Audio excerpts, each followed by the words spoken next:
On the 4th of May, this year, 2026, we had our complaints, the under 23 women's cricket team.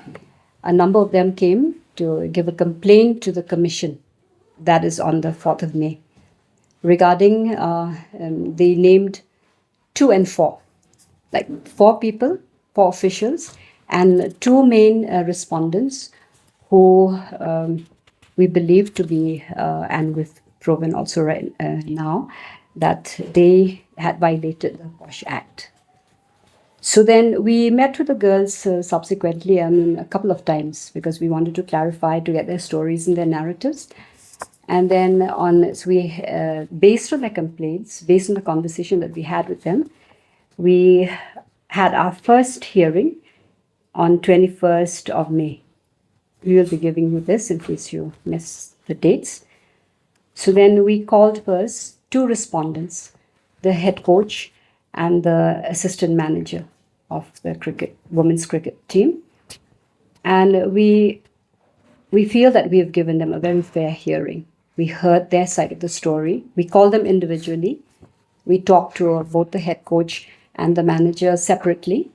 We listened to them.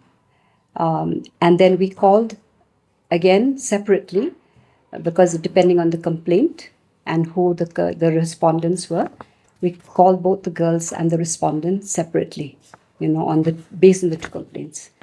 And they confronted each other in that way.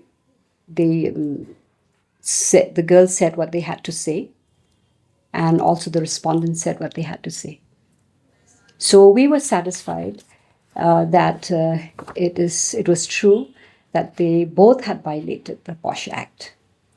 Accordingly, we give our recommendations and orders based on that first hearing with the 2 respondents. The head coach was actually, the recommendation was that he should be suspended for a couple of months or so. But then the more grievous case of the manager had the violations that were there were more serious, so we recommended his dismissal. But then once we give the orders, it is not up to us to carry it out. That is the domain of the MCA. So we just wanted to clarify that, because there have come, news. The news is there that the head coach was this and that, guilty. So we want to clarify that he was actually considered for dismissal, not dismissal, but for suspension. The more serious allegation was against the assistant manager. And then based on the complaints again, not that we called the 4 officials, based on the complaints of the girls, there were 4 other officials who were named in the complaints. And that is the president, the secretary, the treasurer, and the operations manager, right? Operations manager. So based on that, we had our second hearing, that is on the 26th of May.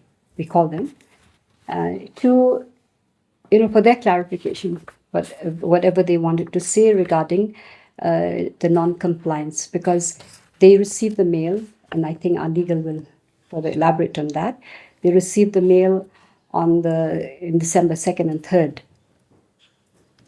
but they did not act on it, and it was almost 5 months that they came to the commission.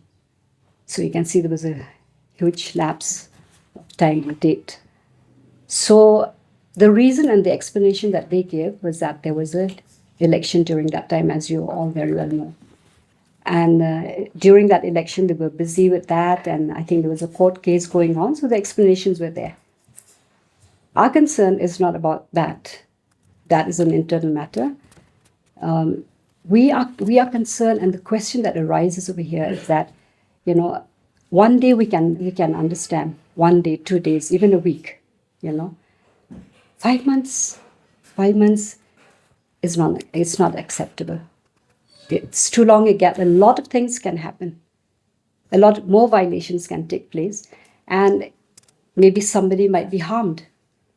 So this is the question that should be posed to everyone, And that's why it is like we consider it a very grave lapse, because it puts the girls in danger, and they were in fear.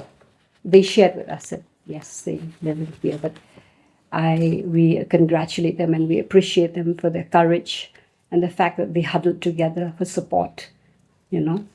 So this is one thing that we just wanted to say.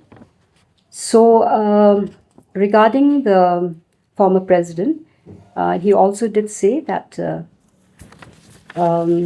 his explanation was that he did not come regularly because during the election period they don't come regularly to the office. So he did not come regularly to the office.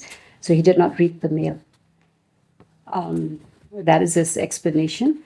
But I just want to say here, it's not as somebody has pointed out that they committed the offense of sexual offense, but it's not that.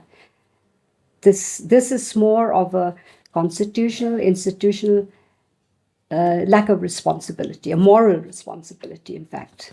That should be taken into account. So this is something, that is why we hope that that justice also, that more people would be aware about this, and because questions have been raised why he was called, why this was called, he was called, or that or another person was called. It's only based on that. It's a moral lapse, And then regarding the operations manager, he did read the email and he did his duty. He is an employee. He did his duty. He informed the secretary and he informed the treasurer.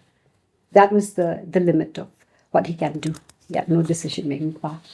And we believe, having had this conversation with him, that he was a very committed kind of person, But again, that moral question is being raised over here, One should be more mindful about these things.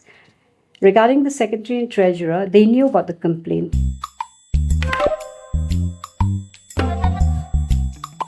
Nara chugumak ansing baljokna skama mabangi jasan. Chugumak tanang? Enda kote kuros kamu tungo maina chugumak kuni jainga. Plus F markadong pako. Plus F? Salantio anchini chaani rango. Peena namgani rang kote bang akon watchanga. Jayan anchini bimang. Gisik. Porayani. Nambate rakani. Mandapani. Aro gemuk konik nikata. Nang koban.